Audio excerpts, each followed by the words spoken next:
അന്റെ കയ്യും കാലും വെട്ടിയെടുക്കണ ചെക്കനെ കിട്ടണച്ചാലേ ഈ ബാവ അതിനും മടിക്കൂലടാ. അറിയാവുന്ന നല്ല ഭാഷയിൽ നിന്നോട് ഞാൻ പറയേണ്ടത് പറഞ്ഞു. നീ പക്ഷെ കൂടെ കൊണ്ടുവന്നിട്ടുള്ള ഈ ഇട്ടിക്കണ്ടപ്പന്മാരുടെ മസിലിന്റെ വലിപ്പം കണ്ടുള്ള ധൈര്യം കാണിച്ച് മുന്നോട്ട് ഇതിനപ്പുറം കടന്നാൽ മമ്പറ ആലിക്കുഞ്ഞ് സാഹിബിന്റെ മൂത്ത മോൻ ബാവയ്ക്ക് അനിയന്റെ ഖബറിന്റെ അടുത്ത് കുഴി മറ്റൊന്ന് വെട്ടേണ്ടി വരും. കാലി പിടിക്കാൻ കുഴിയുന്നവന്റെ മൂർത്താവിൽ തുപ്പുന്ന സ്വഭാവം കാട്ടിയാൽ ഈ ഭൂമി മലയാളത്തിൽ മാധവനുണ്ണിക്ക് ഒരു മോനും വിഷയമല്ല. വള്ളുവമ്പുറം കലന്തുകുട്ടിയാച്ചാൽ ശിക്ഷണ തല്ലുമുടിയിലെ മാധവനുണ്ണി. അത് ഈ ചെക്കന്മാർക്ക് കാണിച്ചു കൊടുക്കണമെന്നാണ് നീ പറയണമെങ്കിൽ വരാൻ പറഞ്ഞ നായിന്റെ മക്കളോട്.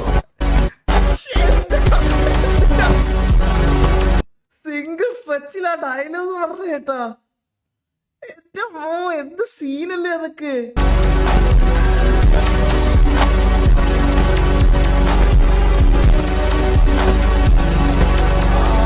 എന്റെ അളിയ, അതൊക്കെ ആയിരുന്നു ഡയലോഗിന്റെ ആ ഒരു